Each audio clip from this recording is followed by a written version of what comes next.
Bonjour tout le monde, je suis ravie de vous retrouver dans cette vidéo où on va faire une visite de mon petit coin scrap, enfin de ma petite scrap room. Comme vous le voyez, je n'ai pas énormément de place. Il a fallu faire tout entrer. Ça n'a pas été très simple, surtout que j'ai deux bureaux. J'ai souhaité avoir deux bureaux pour vraiment avoir un maximum de plans de travail parce que c'est ça le plus important. Et aujourd'hui, dans cette vidéo, je voulais faire le focus sur l'endroit où je filme et le matériel qui m'est indispensable pour tout ça. L'endroit où je filme mes vidéos est quand même assez étroit et étriqué, il faut bien le reconnaître, mais avec un petit peu d'imagination, on arrive quand même à se débrouiller. Je suis quand même très très contente de ne plus, par exemple, avoir de trépied sur mon bureau et d'avoir trouvé ce système où j'ai pu mettre mon appareil photo juste au-dessus de mes mains. Comme ça, en fait, j'ai gagné de la place au niveau de l'espace que je peux avoir pour venir stocker les choses qui me servent le plus et notamment quand je suis en train de faire des vidéos, puisque comme vous le savez en ce moment, je produis pas mal de vidéos, donc il faut quand même que j'ai un maximum de mon matériel à portée de main.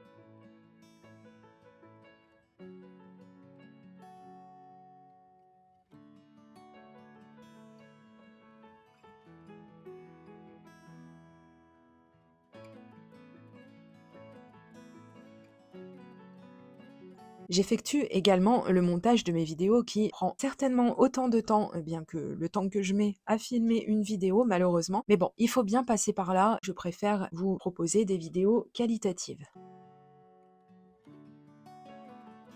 On va faire vraiment le focus comme je vous l'ai dit. Je vous laisse un petit peu regarder. Si vous avez besoin, vous pouvez mettre pause. Il n'y a absolument rien de vraiment sensationnel dans le matériel. Vous aurez peut-être remarqué le très joli meuble de rangement que Monsieur Scrapbook Chris m'a créé pour mes feutres à alcool. Et j'ai fait de la récupération pour mes rangements, pour mes encres, etc. Et comme je vous l'ai dit, on va surtout s'arrêter sur l'endroit où je filme. J'ai choisi de remplacer, comme je vous l'ai dit, un trépied qui prend quand même beaucoup de place sur une table, c'est bien dommage. Donc j'ai choisi de remplacer mon trépied par ce bras articulé. J'essaierai de vous retrouver les liens du matériel que je vous montre, mais je sais que beaucoup de personnes m'ont posé la question sur comment est-ce que je filme, comment est-ce que j'ai organisé un petit peu tout mon petit coin de travail, parce que oui, c'est un travail, mine de rien. Quand on filme pendant longtemps et qu'on fait des montages où on essaie de proposer du contenu de qualité, bah oui, personnellement, j'apparente vraiment ça à du travail.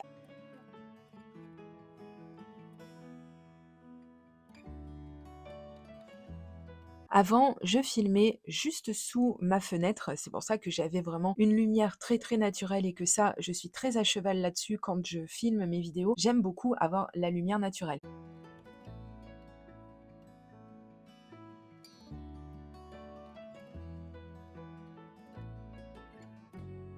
Mais en fait, je n'ai pas pu continuer comme ça parce que mon bureau n'est pas un bureau de qualité, contrairement au FlexiSpot que je vous ai déjà présenté dans une vidéo. Vous savez, c'est un bureau électrique qui permet de travailler debout.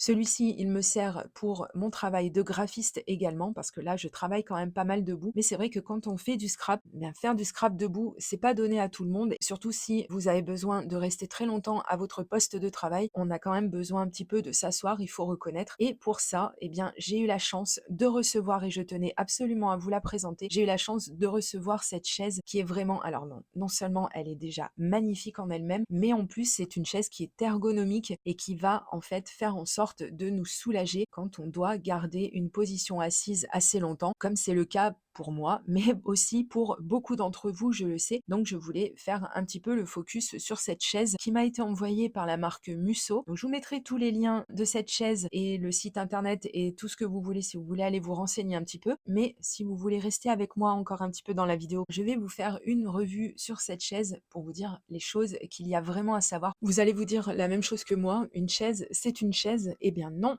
pas quand on souffre du dos, des lombaires, des cervicales. Je veux vous dire qu'une bonne assise, ça change tout. Parce que la station assise prolongée peut générer des troubles musculo-squelettiques qui se manifestent par des douleurs aux lombaires, aux cervicales, aux muscles du dos, encore au niveau des épaules et des trapèzes. Et pour limiter cet effet, c'est vrai qu'il est important de garder une bonne posture tout au long de la journée. Son assise et son appui-tête sont en maille tissée et comme vous le voyez, c'est très respirant. Alors j'ai bossé le sujet parce que moi aussi, je suis sujette au mal de dos et je passe beaucoup de temps assise. Aussi, je me permets de vous donner quelques quelques petits trucs et astuces. J'espère que ça apportera des réponses à celles d'entre vous qui sont touchées par ces problèmes de dos et je pense qu'on est nombreuses. Les accoudoirs. Alors pour un plus grand confort et afin de reposer vos avant-bras, donc les accoudoirs de cette chaise sont réglables en profondeur, en hauteur et en plus ils pivotent à 45 degrés. L'intérêt de pouvoir régler ces accoudoirs est de les adapter à votre morphologie mais également de favoriser votre mobilité.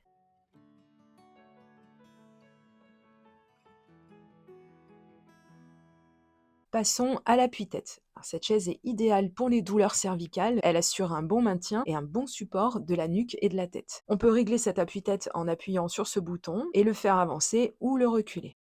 On peut également le retourner de 30 degrés pour trouver l'angle idéal pour se concentrer ou se détendre.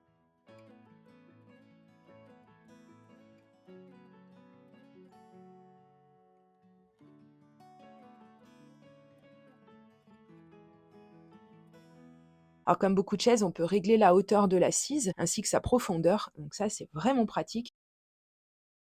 On utilise soit une manette de réglage, soit l'autre. Ça aussi, c'est important pour garder une bonne position.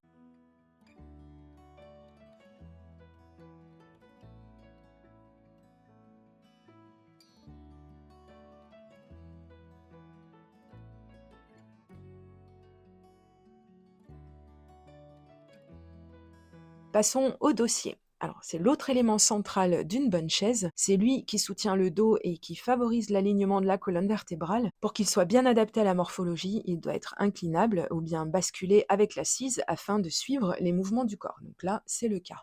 Parlons de l'assise. Une chaise de bureau doit proposer une assise dont la profondeur est réglable. Ça, c'est vraiment idéal. Comme ça prévient les douleurs dorsales. Sur ce modèle, on trouve un ajustement du support lombaire grâce au bouton à 3 niveaux. Et l'assise possède un confort doux et un soutien ferme. Donc on peut exercer avec cette chaise une inclinaison à 135 degrés.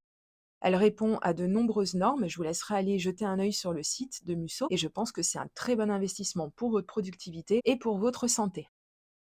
Il y a aussi quelque chose à savoir, c'est que s'il y avait le moindre problème, ils offrent un retour pendant 30 jours. La livraison est gratuite et accrochez-vous, la chaise est garantie 12 ans.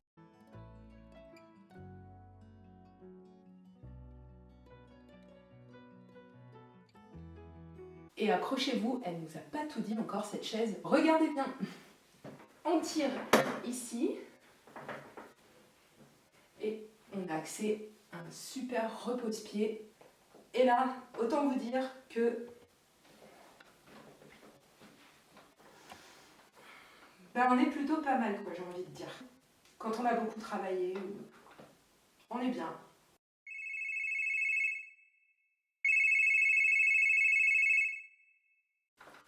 Allô?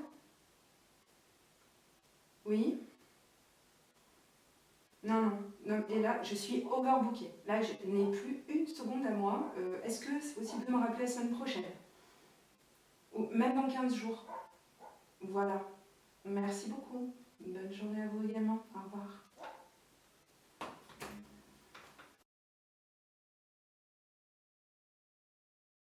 Et pour les personnes qui auraient des problèmes de vue et qui craignent les toutes petites lignes sur les notices de montage,